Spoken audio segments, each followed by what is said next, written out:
প্ৰথমতে আপোনালোক সকলোকে মই নমস্কাৰ জনাইছোঁ। আজি মই আপোনালোকৰ আগলৈ ছাগলী মাংসৰ এটা ৰেচিপি লৈ আহিছোঁ। আশা কৰোঁ মোৰ এই ৰেচিপিটো আপোনালোকে ভাল পাব, আৰু যদি ভাল পায় তেনেহ'লে লাইক আৰু শ্বেয়াৰ কৰিব, লগতে মোৰ চেনেলটো ছাবস্ক্ৰাইব কৰিবলৈ নাপাহৰিব। তেতিয়াহ'লে আহকচোন মাংসৰ এই ৰেচিপিটো বনাবলৈ আৰম্ভ কৰোঁ। ছাগলী মাংস বনাবলৈ প্ৰথমতে মাংসখিনি মই মেৰিনেট কৰি ল'ম। তাৰ বাবে মই লৈছোঁ আধা চামুচ হালধি গুড়ি, নিমখ আধা চামুচ, ধনিয়া পাউডাৰ আধা চামুচ, জিৰা পাউডাৰ আধা চামুচ লৈছোঁ, আৰু কাশ্মীৰী লাল মিৰ্চ আধা চামুচ, আৰু মই সৰিয়হৰ তেল লৈছোঁ।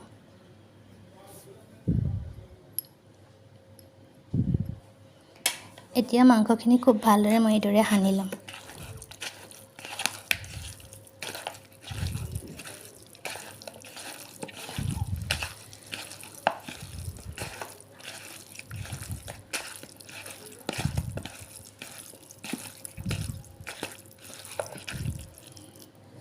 এইদৰে খুব ভালদৰে মেৰিনেট কৰি লোৱাৰ পিছত মাংসখিনি মই 1 ঘণ্টাৰ কাৰণে থৈ দিম। মাংস বনাবৰ কাৰণে মই লৈছোঁ 3টা পিঁয়াজ। পিঁয়াজকেইটা অকণমান ডাঙৰ চাইজৰ লৈছোঁ। অকণমান দৈ লৈছোঁ। মই আলু লৈছোঁ। আলু মই 3টা লৈছোঁ, 2টা ডাঙৰ চাইজৰ, এটা সৰু, আৰু আলুকেইডোখৰ মই দুফাল দুফাল কৰি লৈছোঁ। আৰু ইয়াত মই লৈছোঁ এটা সৰু পিঁয়াজ, টুকুৰা আদা, আৰু কেইটামান নহৰু। আদা নহৰু পিঁয়াজ মিলাই মই এটা পেষ্ট বনাই ল'ম।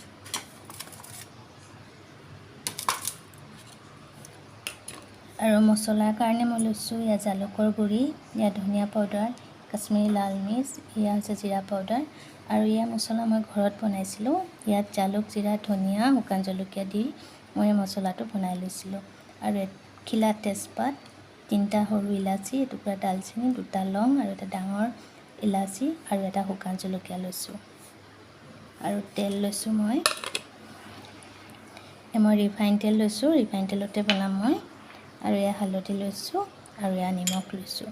তেতিয়াহ'লে আহকচোন মাংস বনাবলৈ আৰম্ভ কৰোঁ।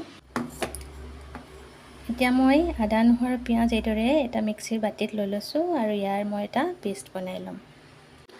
প্ৰথমতে মাংসখিনি মই বইল কৰি ল'ম। বইল কৰিবৰ কাৰণে মই প্ৰেছাৰ কুকাৰত মাংসখিনি লৈ লৈছোঁ।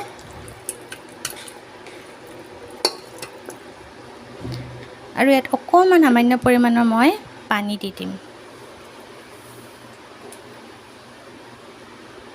তেনেই কম পৰিমাণৰ মই অকণমান পানী দি দিছোঁ। আৰু মই 4-5টা হুইচেল দি পিনি মাংসখিনি সিজাই ল'ম। এতিয়া এখন কেৰাহীত মই তেল লৈ লৈছোঁ।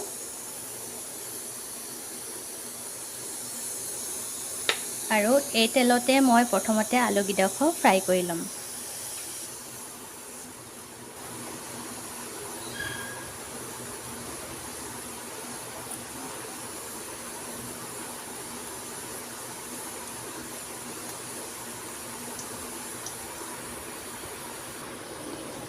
পিঁয়াজখিনি এইদৰে মিহি মিহিকৈ কাটি ল'ব, আৰু এইদৰে অকণমান হাতেৰে মোহাৰি ল'ব।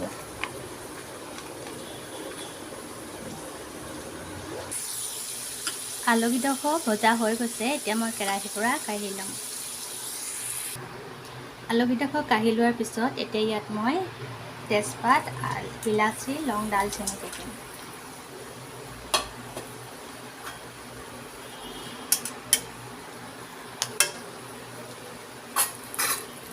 আৰু মই ইয়াত পিঁয়াজখিনি দি দিম।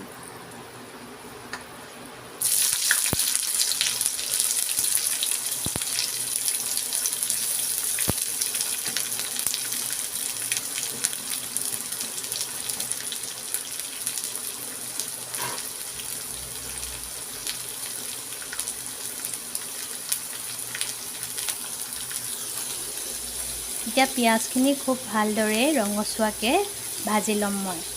আৰু এই শুকান জলকীয়াটো মই ইয়াতে দি দিছোঁ।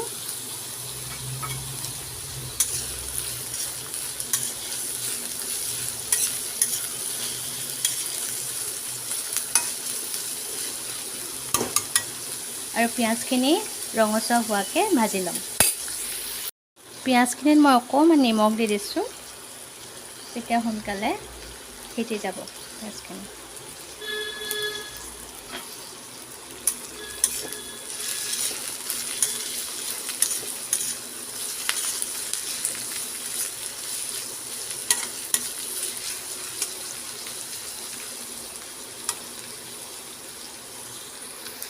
পিঁয়াজখিনি ভজা হৈ গৈছে, এতিয়া ইয়াত মই আদা নহৰু পেষ্ট দি দিম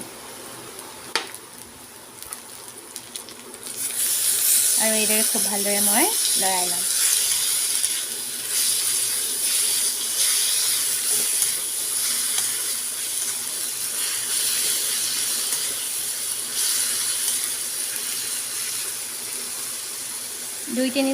দুই তিনি মিনিটমান খুব ভালদৰে এইদৰে লৰাই লৈ অকণমান সময়ৰ কাৰণে পিঁয়াজখিনি ভালদৰে সিজিবলৈ দিব। 2-3 মিনিটমান মই আদা নহৰুতে পিঁয়াজখিনি ভাজি লোৱাৰ পিছত এতিয়া ইয়াত মই মছলা দিম। এতিয়া মই মছলা ইয়াত দি দিছোঁ।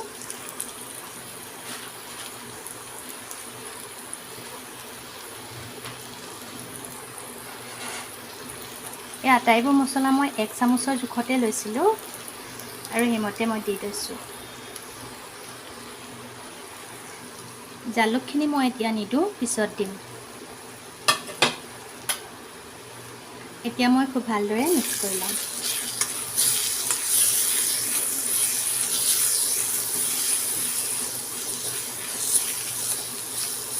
আৰু ইয়াত অকণমান মই পানী দি দিম।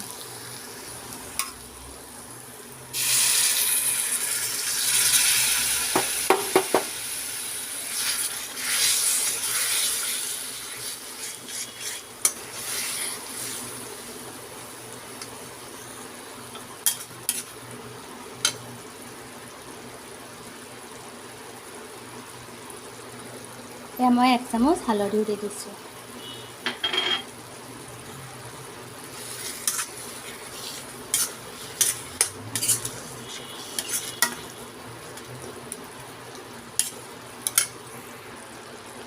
মই প্ৰথমৰ পৰাই হাই ফ্লেমতে বনাই আছিলোঁ। মছলা দিয়াৰ পিছত জুইৰ পৰিমাণটো মই কমাই দিছোঁ আৰু এতিয়া মই মছলাখিনি অকণমান ভালদৰে সিজিবৰ কাৰণে থৈ দিম।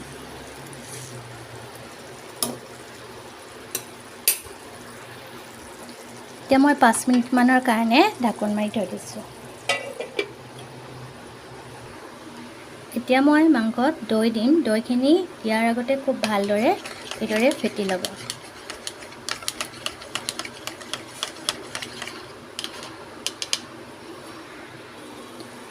পাঁচ মিনিটমান মছলাখিনি সিজিবলৈ দিয়াৰ পিছত এতিয়া মই ইয়াত দৈ দিম।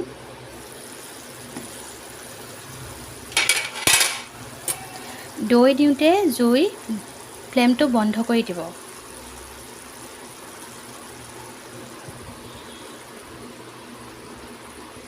মই জুই ফ্লেমটো অফ কৰি দিছোঁ।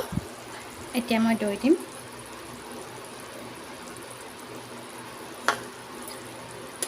আৰু খুব ভালদৰে মই মিক্স কৰি ল'ম।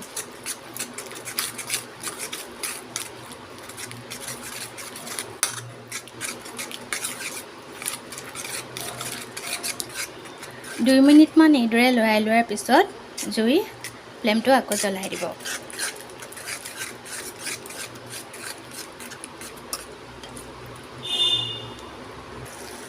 দৈ দিয়াৰ পিছত 5 মিনিটমানৰ কাৰণে ঢাকোন মাৰি থৈ দিব। 5 মিনিট হৈ গৈছে। এতিয়া ইয়াত দেখিছেনে তেল বিৰিঙি আহিছে। এতিয়া ইয়াত মই মাংসখিনি দি দিম।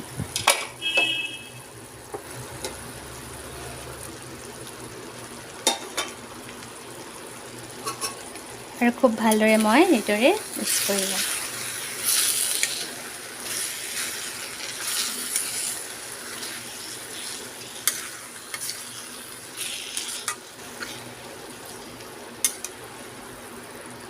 এতিয়া মই নিমখ দি দিম। নিমখ যিহেতু মেৰিনেট কৰোঁতে মই দিছিলোঁ, সেইকাৰণে অলপ কম পৰিমাণে দিম। 1 চামুচৰ জোখতে দিম।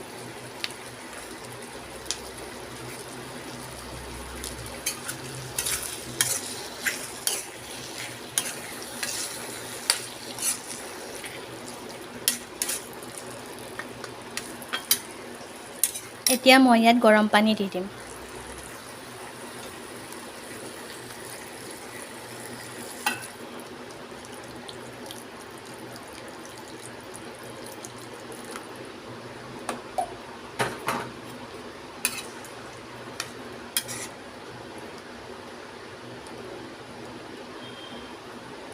আৰু জুইৰ পৰিমাণটো মই বঢ়াই দিম।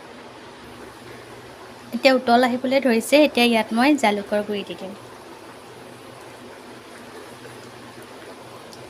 আধা চামুচৰ জোখত দিছোঁ মই।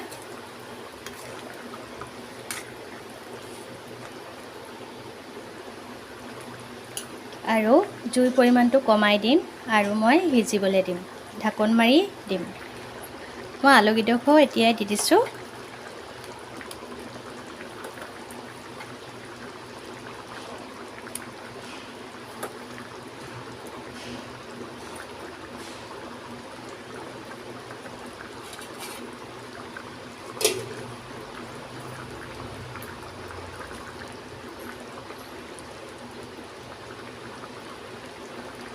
আলুকেইডোখৰ পিছত দিলেও হয়, কাৰণ মই আগতীয়াকৈ ভাজি লৈছিলোঁ, কিন্তু মই এতিয়া অকণমান আগতীয়াকৈ দি দিছোঁ।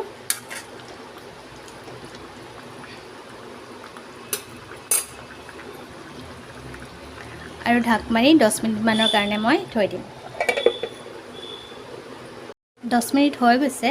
এতিয়া মই ঢাকনখন আঁতৰাই চাম। মাংসখিনি প্ৰায় হৈ গৈছে। এতিয়া মই ঢাকনখন আঁতৰাই 5 মিনিটমানৰ কাৰণে মাংসখিনি সিজিবলৈ দিম। 5 মিনিটমান এইদৰে সিজাৰ পিছত মাংসখিনি মই জুইৰ পৰা নমাই ৰাখিম। আশা কৰোঁ আপোনালোকে আজিৰ মোৰ মাংসৰ এই ৰেচিপিটো চাই ভাল পাব। আৰু যদি ভাল পায় তেনেহ'লে লাইক আৰু শ্বেয়াৰ কৰিব। লগতে কমেণ্ট কৰি জনাব কেনেকুৱা হৈছে। আৰু মোৰ চেনেলটো ছাবস্ক্ৰাইব কৰিবলৈ নাপাহৰিব। ধন্যবাদ।